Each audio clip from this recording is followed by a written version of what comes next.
Thank you so much for attending RAS 13 Raas Reboot fundraising session. Before we meet our panelists and dive into the content, we're just going to be dropping a form in the chat just so you guys can fill it out if you haven't already this weekend. It's just for marking attendance and just so we can see who's coming and who's not. We'll also be dropping a Slido link in the chat just for you all to send any questions you have anonymously. We'll try to get in as many questions as we can at the end of the session, time pertaining. Now for this session and all others this weekend, we ask that you maintain proper session etiquette, which includes remain muted unless prompted by our panelists or board, and being respectful in Zoom. We'd also love to see your faces, so please turn your cameras on. Now, we'd like to introduce our incredible panelists for this session, Sanika and Ashwin.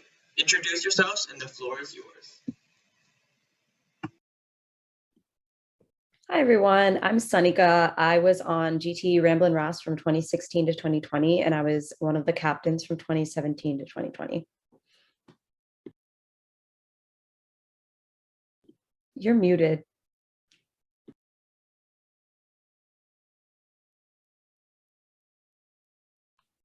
Sorry about that. So, hi everyone. My name is Ashwin. I was on Senior Rasta from 2016 until the spring of 2020. Regarding finances, I was treasurer for 3 of those years.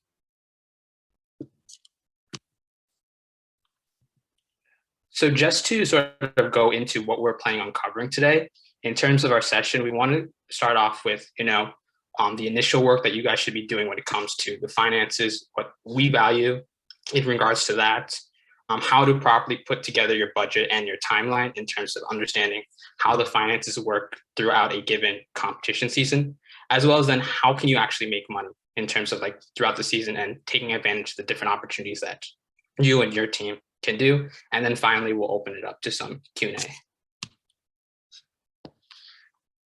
So really, the most important thing, I think, especially if you're a newer team, is to really understand your school's financial process and what kind of finances you already have access to.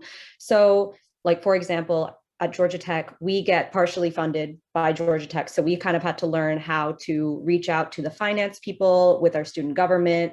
We had to learn how to apply for money that we needed. But one thing that we don't have is a bank account that is with the school. So we set up our own bank account, like a small business account, and we paid for everything for GT Ramblin' Ross out of that bank account. Any money that we fundraised or whatever money that came in from Georgia Tech went into that bank account, so that if there's an easy record of where money is going and coming from. I don't know if you want to talk about CMU's structure. Yeah, so just to go off a little bit about what Sanika said, different schools have different financial structures. So it's important to, as soon as you get access to your school money, to understand exactly what it is about your school in terms of, do you get funding? Is it all you request and receive? What sort of financial process you guys have? But then more so and more importantly, understanding, sort of the unique aspects of your team specifically. So how much money you have to begin with, how big your team is. So are you a bigger team? Or are you a newer team starting out? Where your team is located. So do you have a lot of driving comps in and around your area? Or are you like a California team that has to fly all over the country? And then even understanding your school. So, different schools, will you be able to table successfully? Do you have a big enough school where you can sell massive amounts of foods and things of that nature? Are you competing with other dance teams? And then there's so many other nuances to understanding, your team and your school situation that you should really try to understand before even figuring out how to earn money and how to spend money. And then once you kind of gathered all of that information, you can start setting goals for what it is that you want to do over the course of the year. So how many competitions you want to go to, do we want to buy gear this year, or what kind of gear do we want to buy? How much do we expect to spend on props, stuff like that you kind of have to start planning for from the get-go. So kind of setting those expectations that will hopefully lead to less financial problems moving forward. Yeah, I think the goal ultimately, all of you guys have here and that we had when we were involved with finance, is ultimately how can we maximize this year and our piece this year while simultaneously limiting the financial burden that we place on each individual person on our team. And hopefully we can, have a good enough session where you can get the answers to some of those things. So we're going to kind of talk about how we created and worked on our budgets. So kind of talk about how much does it attend to go to how much does it cost to go to a competition? What are the biggest costs throughout the season? And how much money should we kind of allocate across different categories of spending? Yeah, so just to sort of give an example of what we're thinking, in terms of your budgeting and accounting, there's really two things you need. An actual budget in terms of figuring out, how much we expect to spend throughout a given year, as well as some sort of spending tracker so that as you're accumulating different expenses and income sources, you're able to track how your money is changing throughout the year. So just to give an example, this was something that I used while I was on Senior Rasa. So this basic spreadsheet has a summary page where you're able to understand, expenses, incomes, your general budget, which we'll touch upon in a minute, your general ledger in terms of like tracking your different expenses and income, as well as a bit of an analysis sheet to look at exactly how you're spending or how your income is doing. And you don't need to go as in depth as I did. Really, the point is making sure that you're capturing all the details in terms of your spending, as well as looking at knowing exactly how much you're anticipating needing or spending throughout the year. So the experience that Sanika and I have are based on, slightly bigger teams that have around 20 members, and we go to typically around 4 competitions. But again, to the point that I was stressing earlier, your finances in terms of how much you're earning and how much you'll be spending depends entirely on your team. So when it comes to things such as registration fees, typically for competitions, that's going to be around $55 to $65 per person roster fees. So because we're a 20-member team, we're going to be a lot bigger than, say, a team that only has 14 and only bringing 14 people to the competition. And then also when it comes to actual expenses, competitions will obviously be the biggest expense that you incur as the season goes on. So the more money that you put, the more competitions you go to, the more expensive that'll be in terms of your total registration fees, hotel fees, etc. But in terms of, the big spenders that you'll have to worry about, competitions you can typically expect if you're going to be a 20-person team to be around $5,000 per competition in terms of your total registration fees, hotel fees, which are going to be like 3 nights or 3 rooms for 2 nights, and transportation. That ultimately depends on, do you have cars available for you? Is it a flying comp, a driving comp, etc. So in terms of my specific experience at CMU, because CMU is a smaller campus, no one on our team had cars. So we typically would rent cars to travel to all our competitions or go to a flying competition. And so different teams will have different costs, but ultimately expect around $5,000 per comp. And then depending on how intense you want to be about props, which we'll cover later on when it comes to production, that'll also be a specific expense. Yeah, and your budget spreadsheet doesn't need to look as detailed as Ashwin's did. Ours was really just like a spreadsheet. We didn't really have all the graphs and stuff, but you want to make sure that you have accounted for every ounce of money that is going into your account or like going out of your account so that you don't run into any issues later on. So just record everything. So now that we have established like what to expect throughout the year, you obviously won't need all that money up front. So throughout the year, how much money should you have? When should you be expecting to make those payments? And ultimately, how can you make sure that you're like financially healthy throughout the duration? There's no stress going through. So depending on whether your team competes in the fall or not, depending on how many competitions you go to, those will play big factors. And because Sonic and I came from GT goes to fall comps and we don't, how we even look at the timelines are different. So just for context, GT Ramblin' Raas usually competes in around October or November is our first competition. So we kind of plan out our timeline based on like anticipating going to an October or November local competition. So we start planning in the summer based on like putting money in our bank account, in our Venmo account, making sure that we have a balance between the two so that we can pay like registration fees, we can pay application fees. We start to create our budget anticipating, okay, are we going to go to chaos? Are we going to go to 3 or 4 spring comps? You know, how many competitions we want to go to. We talk about that in the summer. And then we kind of set our timeline and decide, you know, set the expectations for what we want to do. In the fall, we have our application fees for all the competitions throughout the year.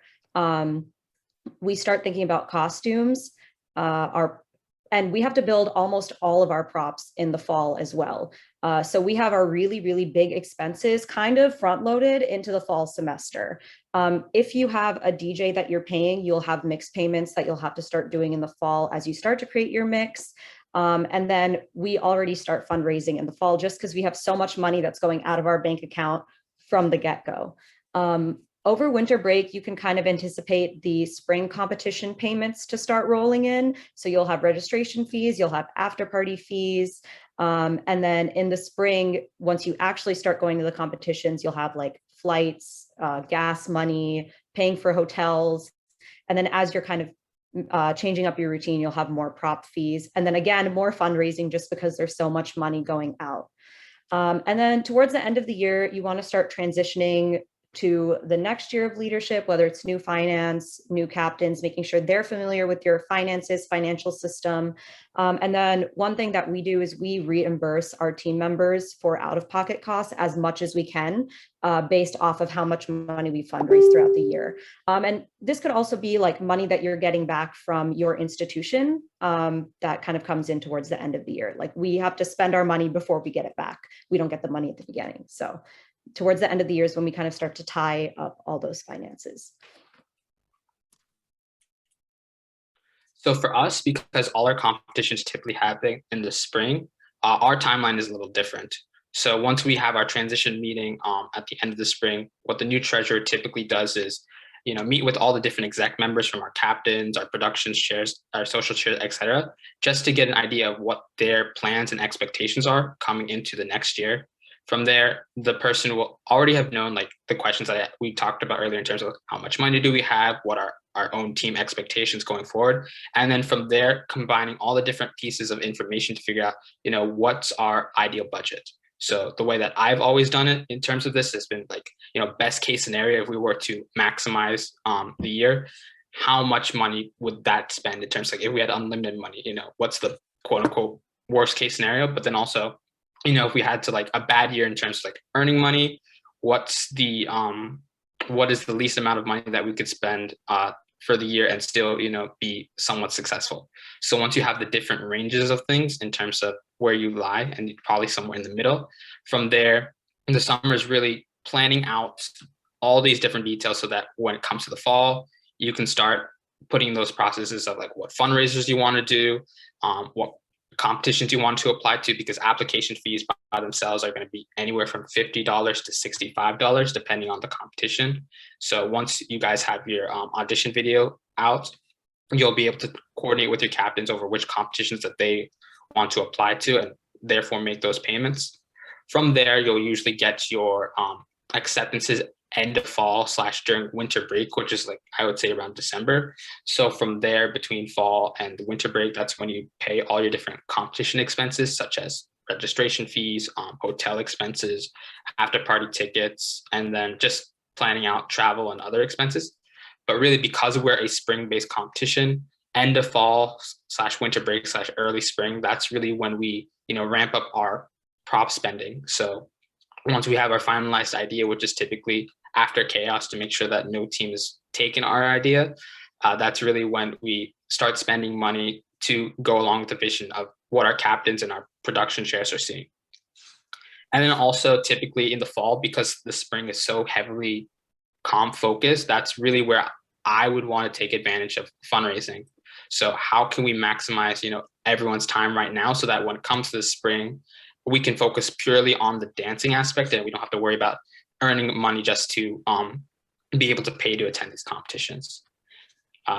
Midway through the year, that's really when, you know, we make an assessment in terms of like how much more money do we need? How have we been spending so far? Is there anything else we can do? And depending on that grade, that determines how the spring will go. And then from the spring, the summer, really any spending that happens there is just, any miscellaneous costs, so expenses that happen during competition weekend, or just any emergency spending, or in general, as your year goes on, you want to make improvements and changes to your team and different aspects of it. So just more prop spending. And then finally, the year ends, you begin your transition for the next treasurer or just for the new season. And then for our school, because we were able to get, some funding from the school, even though it's typically like a throughout the year process, really by the end of the year, that's when you finalize, the meetings with the different committees and how much you'll be able to get for the following year. And then with the year over, that's really when we do all our reimbursements. So typically, we try to be as accountable as we can with spending, but sometimes there will be instances where people need to make, quick payments just to like cover. And then, as I mentioned before, we try to minimize the financial burden for each individual person on your team. And so really all reimbursement and things of that nature should be happening towards the end of the year. So now we'll talk a little bit about fundraising, kind of give you some ideas for fundraisers, how many you should do throughout the year, and then discuss a little bit about effort versus payoff for different fundraiser ideas.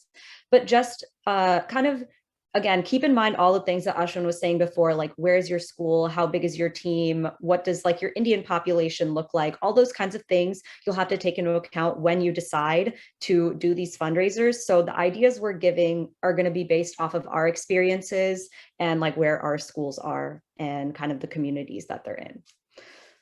Yeah, so keep in mind, the way that we structured the fundraising ideas, we want to talk about the ones that commonly work for the two of us, but there's so many more that even we didn't even mention on like when we were talking about the fundraising ideas, and even probably stuff that you guys will come up with that'll blow it out of the water. But the way that we focus it based on our experience was, what is the effort in terms of like how much effort you need to actually generate money from this, and the payoff. So are we expecting a ton of revenue or a ton of profit from the fundraising idea, or is it just a small amount? So we put together this fun little graph for you guys. There's a few things that, worked pretty well for our team. And I think there's some things that worked really well for CMU as well. So we really like t-shirt fundraisers. It's an easy way to get your team involved. We have a lot of like dance teams on our campus. So we kind of will be like, oh, we'll buy your shirt, you buy our shirts kind of things. And we kind of incentivized it with our team too. It's like, oh, whoever sells the most shirts will get some kind of reward, whether it's like, oh, they'll get some gear for free or they'll get this and that, so that they have less of a financial burden at the end. It is a little bit more effort because you have to go out of your way to be like, hey, will you buy my shirt? Hey, mom, dad, will you buy my shirt? Or like ask your friends who you might have asked for the last 3 years, like, will you buy shirts from me again? But if you have good profit margins, you can make a pretty good amount of money off of selling shirts, especially if you have a larger team. And if you kind of have people from a lot of different places around the country, that way they'll have like friends in different areas that might want to rep their school gear. For us, the big fundraiser that we did on a more consistent basis was tabling. So setting up an area in and around our school to sell things such as samosa. And I think GT also sold some other things. But for us, because our campus, like people come in and out all day, we were able to sell approximately like 200 samosas each time we table. And if you've ever sold samosas, you know that the cost per samosa is like less than $1. So we were able to, sell them at $3 because people will always go crazy for samosas. So whether it was selling samosas or Chick-fil-A or whatever we decided to sell in and around campus, that was one of the bigger fundraisers that we did. Yeah.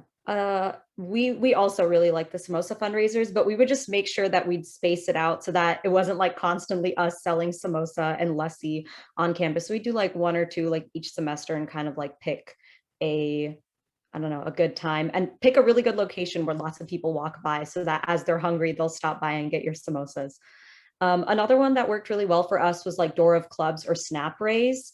And the way we incentivized our team to do this, it's pretty low effort. You just kind of have to put in a bunch of emails to people who you think would be willing to donate to you and like send them an email. And then they can choose to donate however much money. One thing we did to incentivize our team members to really get involved was at the end of the year, when we reimburse them proportionally to the amount that they raised. So like everybody will get some amount of money back reimbursed based off of SNAP raise money that we got. But, you know, if someone raised $400 and someone else raised $50, like the person that raised $400 got proportionally slightly more money back in their reimbursement at the end of the year. So it really incentivized people to be like, hey, let me ask as many people as I can to bring in money to the team. And I think this one's pretty low effort, but the payoff is quite high. So if you have the kind of reach and a lot of team members, especially if you have like team members that have a lot of family that would be willing to give money, this is a good one to do. Speaking of payoff, I think the one common fundraiser, or not really fundraiser, but income source that we all do, regardless of the team, are membership dues. So membership dues are a really easy way of, once you have your team locked in for the coming year, charging them a certain amount has always been a pretty easy way of earning money. So different teams charge different amounts, and really how much you charge depends on, you know, historically, how much have you charged? You don't want to go from, say, $30 one year to like $200 the next, because some of your older members will probably look at it a little skeptically. But at the same time, membership dues are a great opportunity of, once you've assessed your current financial health and once you understand, like, okay, these are our expectations in terms of spending this year, this is how much we think we'll get from fundraising. Otherwise, membership dues are a great way of being able to cover the difference, so to speak. Yeah, and that's also a really easy way kind of at the beginning of the year to just get money in your bank account that you'll have to start spending, especially for us, because we have to start spending our money so early. Membership dues is kind of where we get a bulk of the money that we spend from the beginning. And then over the course of the year, we get money from different sources. I think another really common one that people do are like Chipotle fundraisers or just percentage nights in general. It's kind of nice to partner with a local place or with one of these chain restaurants. The only thing is it is a little bit more effort because you have to get people to actually go out there and say your names. They won't just like put all the, you know, all the transactions from that day into like GT Ramblin' Ross's fundraiser. But usually you can get a pretty decent payoff from Chipotle fundraisers. One thing that we tried to do in the past was like we would take bulk orders from people on campus, and we'd have like a couple members place the orders at Chipotle and then like deliver it back to campus.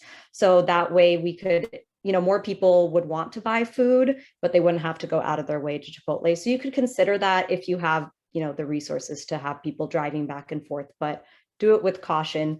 You don't want to commit to too many delivery locations and then kind of be backed up in your delivery times.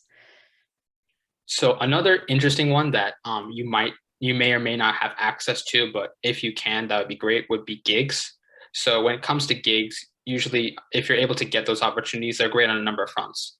One, usually people are paying a decent amount for gigs. I remember back when I was on CMU, we were able to get one gig for $50 per dancer up to 10. And so that was a really great way of earning money. But simultaneously, if you have a lot of freshmen on your team, that's a great opportunity to get them exposure, get them stage experience before an actual competition. So we've always, you know, prioritized or valued gigs if we can get our hands on them. Something that you can do, I guess we kind of realized later, is reach out to like Indian wedding planners in your area, because usually they'll have opportunities for gigs. So be like, hey, I'm from, you know, this dance team, and if you're ever looking for entertainment for a wedding, like let us know. And you can usually get like a couple different gigs if you're lucky and you have that kind of, you know, that kind of network. You can usually get them. Another one that has kind of worked for us in the past is costume fundraisers. So we purchase our costumes and then we sell them later on or rent them later on. I would recommend renting just so that you will kind of have a regular income stream with certain costumes, but sometimes you can, if you sell them, you just make back a little bit of the money that you spent. This also depends on, I know a lot of teams rent their costumes, but if you have some to rent, we rent them to high schools too. A lot of high schools will put on like performances, or if they have a high school Raas team or like cultural events, you can usually rent out your outfits. It doesn't just have to be to other teams. Yeah, when it comes to renting versus buying costumes. There's pros and cons for each. Renting is obviously cheaper, but for when you buy costumes, again, you know what you're getting, the quality, it fits more with your theme. But from a financial standpoint, even though it's more, if you're renting out your costume year in and year out and are able to, eventually the costume almost pays for itself. So when it came to our China year costumes, those were the year before I joined CMU, and while that was an expense to say the least, we were able to eventually make a profit off those costumes by the time I was able to graduate. So just in terms of weighing the pros and cons, obviously there's no guarantee that people will want to rent or buy your costumes, but there's always the chance of that. So that's something to consider for sure. Yeah, definitely. So in terms of some of these other opportunities, if you have a strong alumni network, or if your school offers something with Giving Tuesday, crowdfunding is definitely a great way of earning money. I know typically for us, when it comes down to our fourth or so competition, that's usually when we start reaching out to our connections, whether it be family members, friends on campus, alumni, etc. And that's really where we say, hey, we've had such a great season. These are the costs that we have left. If you like have a relationship with one of us, it would be fantastic if you guys could donate money. And depending on the amount that you're requesting, or whether it's like a Giving Tuesday where there's one-to-one matching, depending on what your school or an organization that you find online offers, or even if it's just a regular crowdfunding such as GoFundMe, that can be a great way of earning money. So I just know, having scrolled through the DDM page, or even our Raas All-Stars on Facebook page, you'll see teams that post their GoFundMe links or other pages, and then you'll click on it and it'll be like, wow, how did they earn so much money? And then really just an easy way of getting money. But again, it could work, it might not work. It depends on how you get people to sort of opt in.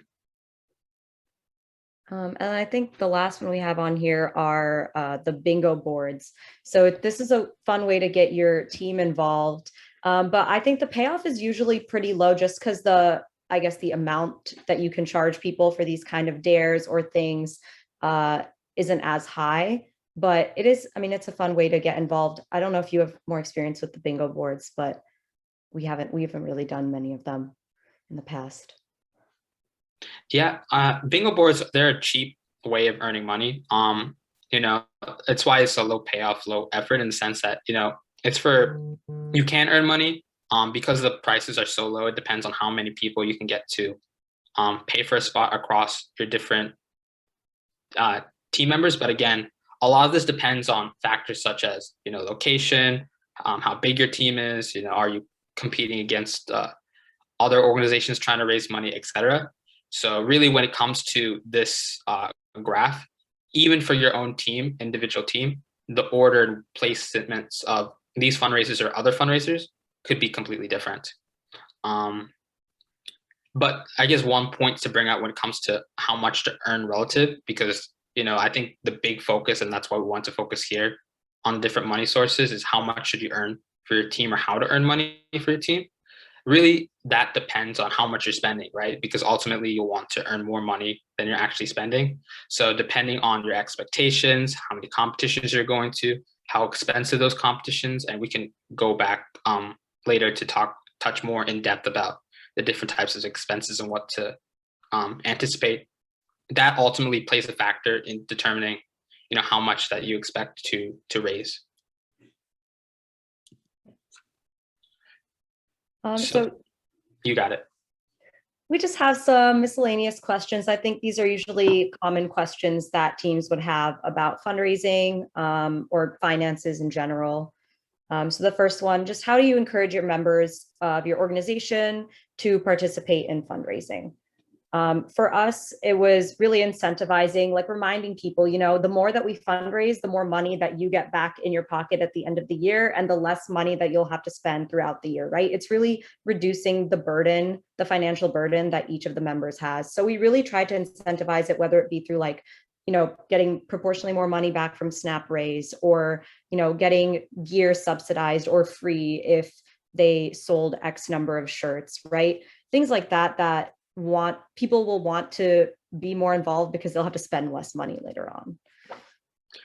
For me and my team, I think a lot of it depends on how much of an importance your captain, your teammates place on the actual fundraising aspect. So if your captains or team members, they treat it as like an extra hassle or just like something else that they have to do, it's going to be a lot harder versus if they're placing an emphasis. But what my team specifically did is when we set our agenda in terms of like, okay, this is how much money we need to raise, this is how we're going to do it in terms of different fundraisers.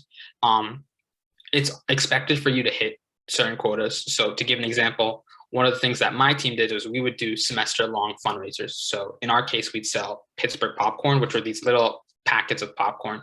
So each member of our team was expected throughout a whole semester to sell, let's say 15 bags, which are about $4 in profit. If they weren't able to hit those quotas of 15 bags of four, so $60, whatever they're not able to get people to buy, they would have to pay out of pocket just so that we could hit the quotas that we knew were possible to have as successful a season as we could. Now, if there were any issues in regards to financial situation or specific issues that prevented them from being able to those numbers, we were always sympathetic and understanding. But generally, setting the bar and having people meet those bars were how we ultimately were able to get people to participate. The next one is, how do you deal with unexpected costs? So this is where really having someone constantly monitoring the bank account and your Venmo account is really important. So for example, if you're going to a competition and you know that you have to pay a hotel fee at the end of the weekend, you should make sure that you have enough money in your bank account to pay that fee. Now, let's say that it ends up being way more than you expected and way more than what you had in the bank. Like, you might have to crowdsource from your team a little bit, or you might have to have a captain pay for it out of pocket and then they get reimbursed later. But one thing that I think we kind of avoided for the most part, dealing with a lot of these unexpected costs in the last few years, by just having someone monitoring our like GT Ramblin' Raas small business account and always making sure that we had a big chunk of money in that account so that anything that needed to be paid for could just come out of that and nobody else had to kind of take on that financial burden. Yeah, just to echo off those points, the really two things, right? One, having as much liquid liquid assets as you can. So in the sense that if you have to make an immediate payment or there's some issues, you can immediately like go to your bank account, go to your Venmo and make the transaction and deal with the consequences later. So for us, a lot of the unexpected costs would be, because we try to do our payments through our school account first before actually using our liquid cash. A lot of the times, a few days or so before a competition, a competition director or the finance chair of a competition board would be like, hey, we haven't received the payment yet. So what we would end up doing would be paying through our bank account, through our Venmo until, the check actually reached, and then we get reimbursed or something like that. And then if that's not the case and you need to make payments and you don't actually have the cash on hand, I think whoever your treasurer is, whoever the captains are involved, I think sometimes you have to bear the financial burden until you can eventually get reimbursed or until ultimately something can happen for those costs to be alleviated. Yeah, and oh my God, I had something to say and I forgot. Doesn't matter. Can move on. Okay. So question number 3, how much should we be spending for props and production? So I sound a bit of a broken record at this point, but I think ultimately it depends, right? So for 2 of the years that stand out for me, Avatar year and Playground year, Avatar year was more of, it wasn't as expensive because most of it was thanks to the artistic abilities of our teams in terms of drawing and painting and things of that nature. Whereas for Playground year, because so much of it was, infrastructure that we could actually use on stage, it was a lot of spending on PVC pipes and things like that, where it was way more expensive just based off the nature of, what the themes entailed. Yeah. Whereas, I think for us, we actually spent a lot more money in prior years on prop stuff, but last year, which I think was our most like production heavy year, we actually spent way less money just because we were able to repurpose a lot of stuff that we had used in the past. So like we had bought PVC to build some structures in years past. And then this year we bought practically no new PVC because we had so much to reuse for like our new structures. Or like we'd bought a lot of paint in prior years and we just reused that, mixed new colors, whatever we needed to create like new props. And then also, as much as you can, like buy things that you know you'll be using a lot in bulk. Buy, lightweight or really kind of inexpensive things that will be relatively durable throughout the competition season. Like really look for those deals and like look for things that you can repurpose and reuse from year to year so that you don't have to keep spending like big chunks of money every single year. Also, the thing I remember with unexpected cost is like if someone does have to pay out of pocket, make sure that you have recorded that exact amount somewhere in your like budget spreadsheet or reimbursements or something so that that person gets their money back, because you don't want them to have spend like $500 and then never get that $500 back from the team when it should have been like a team expense in the first place. So like really just record everything, because we've had some issues where people haven't gotten paid back in the amount of time they needed to. I think one more thing to talk about in regards to spending from a production standpoint is, money spent in one area is money that's not spent elsewhere.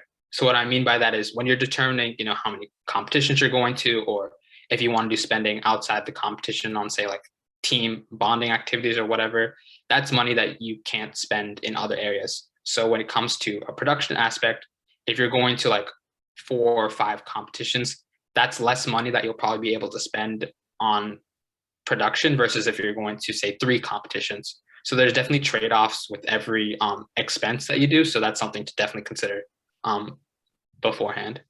Yeah, like really think about like, oh, is my spending on this going to benefit the team or like a performance or competition, whatever, in the long run? Like sometimes you can cut out things that might not be as helpful or as useful to spend money on. And then pros and cons of flying or driving competitions. We get partially funded for our competitions, and we tended to choose driving for a lot of them just because we had cars. It ended up being a lower cost. We don't have to pay for transporting our props, like paying for check-in suitcases. You don't have to pay for like excess weight fees and stuff like that. So we kind of chose driving when it came to a lot of like cost savings. I know for you guys that was a larger cost, I think, because you had to rent cars, but yeah. So like I mentioned earlier, because no one on CMU has cars, we'd have to rent from Hertz and then take those out to our various competitions.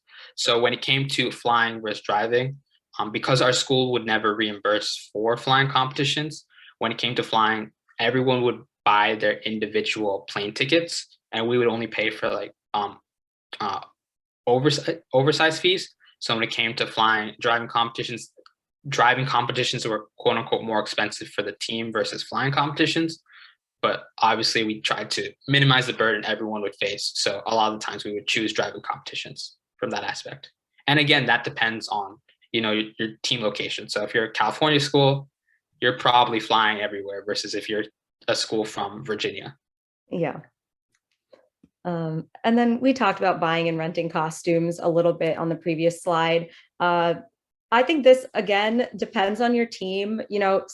Some teams are really particular about how they want their costumes to look on stage. So they'll commit to buying their costumes just because it'll like fit the theme better, this and that. And then again, you can kind of make a profit off of like renting those out in future years. Our school financial system fully reimburses us for renting costumes and partially reimburses us for buying costumes. So we have to decide if that little bit of money that we're going to be paying to buy a costume is worth it in the long run. So, really just, again, it depends. A lot of these are like, it depends on your team goals, where you are, and like how your school's finances work. Renting costumes can be a lot more inexpensive, depending on how much they have been used, what condition they're in, the price ranges a lot. Yeah.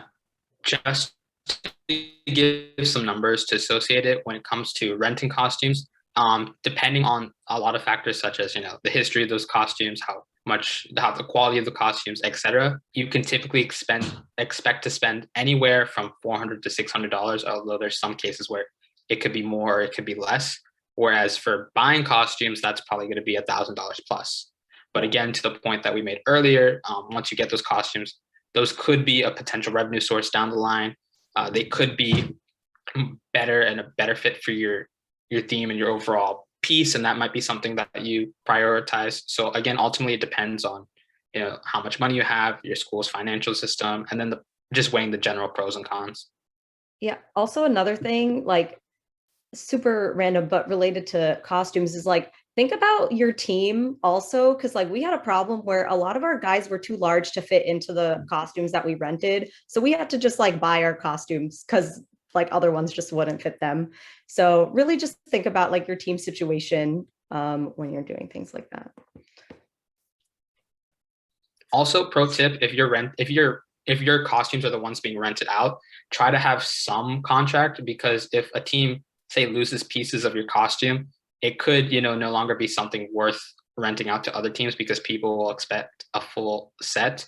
So I know that was some issues that we've had in the past. So just having some sort of paperwork in place of saying like, hey, if you like ruin the costumes, or if you miss like a gadio or something, then it's like, this is the fee. Yeah. Wow, thank you. You got it. All right, so that was a lot of information. Thank you guys. But we also want the people in this session, if they have any questions, to just put in the Slido. I do see we have some, so I'm just gonna ask some of the ones that are on the Slido. First one is, sometimes school provide funding, and our schools give funding for travel and gear sometimes. But is there any other things we can get funding from schools for? I feel like that's, yeah. So I guess it depends on one of two things, right? Is your school giving you, say, a lump sum? So you apply throughout the year, you say these are our different, expenses, and then ultimately you're given a budget? Or is the case like, I think for Georgia Tech, where it's like on a case-by-case basis, you present it to the school and then you either get reimbursed, whether partially or fully, or not? So from my perspective, in terms of, we had it more so like, we had to request for a budget. So we'd give the line items, we'd say like, these are our expected costs, these are why it might be more versus like previous years in terms of how much we're requesting, things like that. And then from there, we were given relatively, I don't want to say free reins, because we'd have to get approval for anything that we spent on, but it was more flexible versus in other cases where it might be, specific line items, which I think, Sanika, that was the case for you. Yeah. So in terms of how we would request items, the things that we focused on were like, how can we, one, related to what the school would be interested in paying for? So if it was something like, traveling to competitions, we're spreading the school's like name, reputation, cultural appreciation. If there's rising costs or things such as like production value, the way I would always do it was show like a picture of like our set from like A-Town back in 2017, where we had no props, no theme, no nothing. It was just like a little tent in the corner, versus our A-Town 2020, which is like fully like fleshed out like playground year, right? So just showing the nature of how, the circuit has changed, how it like relates to our missions, and why it would be something in the school's interest of funding. That's always been like my go-to, as well as just showing that we'll be able to pay for it and we're not over promising and under delivering and things like that. Yeah, schools really, really like when you say things like, we are a nationally competitive team. We're like the only one of our dance style on our campus. Like we have a lot of Indian dance teams on our campus, but we're the only one that does Raas, right? And we talk about like the cultural aspect, the importance that it has to like your community and the people that are on your team. And they usually will be like, okay, yeah, like we'll fund you because we want to support your culture and like your, creativity and this and that. And then you say a lot about like, oh, like bringing our team's name or bringing our school's name across the country. But really, like, to answer your question, you have to kind of look through your school's finance documents, or like, their kind of rule book, guidebook, whatever it is that your student government or financial institution has, and see what it is that they have paid for other organizations in the past, and see how you can relate that to the expenses that you'll have as a team. So again, it's really kind of like it depends on your school kind of situation. Yeah. Cool. Another question from the Slido was, you guys had talked about a bunch of different fundraising opportunities. So there's an intriguing one. What are some unique fundraisers that your team had done that generated a lot of money? So maybe once in a year, something very unique that you guys did. Something we did, we had a lot of members that had like old like langas and old like, I don't know, boys that had old like kurtas and stuff like that. And we would sell them right before our on-campus garba that was hosted by the Indian organization. And people really liked to come and buy like their own outfit. It doesn't matter if they're out of date. It doesn't matter if they're a little bit small for you, a little bit big for you. As long as they're in like good condition, you can kind of sell those outfits to like non-Indian people on campus or Indian people that didn't bring their clothes with them to campus to attend like Diwali or like Garba, Navratri, whatever it is. So that was like a unique fundraiser we had. And if you have a lot of people on your team that have access to their old outfits, like go ahead, sell them. For us, the thing about fundraising that I've always felt is it's all about consistency. So getting a little bit piece by piece at a time versus going for the home run, because every time I've tried to go for a big fundraiser, usually it's blown up in my face. But in terms of unique fundraisers that we've done that have been like somewhat successful, some things that stand up to mind is there's people always love, we're not going to talk about extasa, people always love, being able to pie people. So just pay a certain amount and just get like a plate of like whipped cream and pieing them. People love, we would do something such as unlimited Maggie. So they'd pay a certain amount and people would get to go to like a room in the corner and like eat as much Maggie as they want. But usually it would just be like a small amount. They wouldn't take advantage of the unlimited aspect. And then, we tried to stick with the tried and true methods, but ultimately, I think that's what matters. Just having consistency and quotas and, just doing what you got to do. I think a lot of fundraisers that you can get your friends to come to or that are exciting for your team to go to are really fun. So like in the past, we've done a fundraiser at this place that's called like Pour Tap Room. So it's literally like a tap room. You can just like go drink. Like that's fun. People want to come on like a Thursday night and like have a great time with their friends, like things where they can go hang out, they'll go do it. Also, I know some teams like do sponsorships. So if you have like, I don't know, a business or like a family friend or someone who would be willing to sponsor you a little bit, like try that. Put them on your gear. I don't know. Cool. Another question is about gigs. So you guys mentioned like the Indian wedding planners and such. Other than that, for people who may not have that, like that kind of easy connection, that kind of network, where else could you go to find gigs?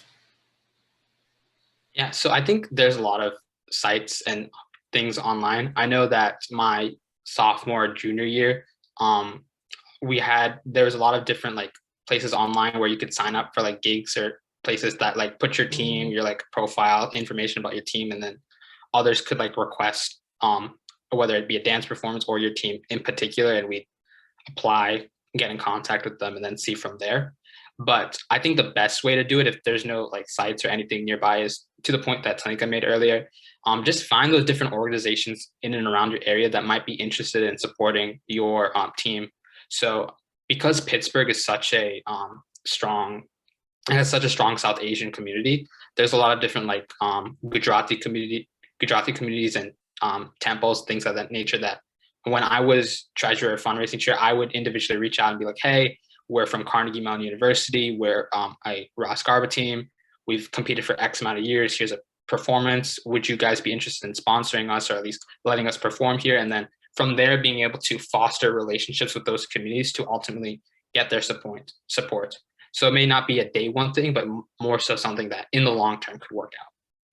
Another thing, and this is again dependent on where you live, but every once in a while we have like sporting events that will reach out and want to do like a cultural day. So like I think the Atlanta Hawks every so often will message a bunch of the Indian teams on Georgia Tech's campus and be like, hey, we're doing like an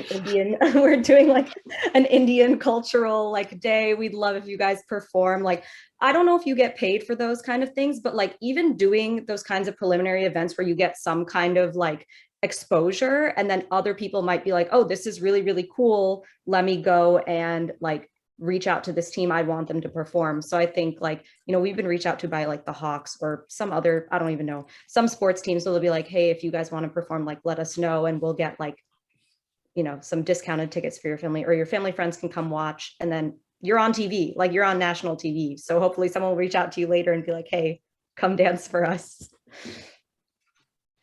Cool. And the final question we'll address today is an interesting one. Can you apply for a grant through your local government or such? Because you might be registered as like a nonprofit or anything like that. Yeah, so you definitely can. I think especially because for at least for CMU, because we were a tax exempt organization through our school, a lot of the things, whether it's Giving Tuesday or even like applying to grants, which I never did for CMU particular, but I did for the different competition boards that I was a part of. There's a ton of opportunities right there in terms of like people are always out there willing to give money. You just have to find those people, right? So when it comes to grants and stuff, I know in my time, like now that I've graduated, I've seen a couple of different grants specifically for, you know, cultural teams or like events like that, people to perform rather than competition boards. So there's definitely opportunities out there. In terms of making money, there's always, again, I think there's so many different opportunities, and there's things that we haven't tried or we haven't even like thought of that maybe you guys will be able to find. So I think the sky's the limit in terms of what you can do. Yeah, we also never applied to any of those like local grants and stuff like that, but I know they exist. So definitely like a lot of those grants, like a lot of people don't apply for them. So maybe look up like, oh, arts grants in my area, or like things like that, which are related to arts and culture, whether it be on your campus or on your school's campus or not. Just look for a lot of those things and just kind of like apply to as many as you can. Another thing you can try and do is make like a sponsorship packet for your team and kind of reach out to a bunch of different organizations.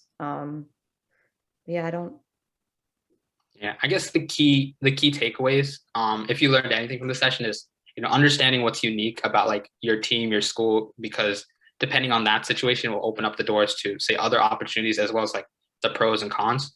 But really just try to be smart about it. So it's all about fundraising is all about, you know, hard work and like putting in the effort. Like fundraising is, there's nothing magical about it compared to like some of these other fields. There's no like magic involved. It's just doing what you have to like on a consistent basis so that the money slowly accumulates. So as long as you know, minimize your upfront costs, you maximize your profit, and then slowly build out and spend smartly, I think you guys should be fine. Yeah. And fundraising and finance is not a one-man operation. You need your entire team to be involved in it. So really emphasizing to your team like how important it is that every single person contributes to bringing money in is going to help you in the long run. Yeah.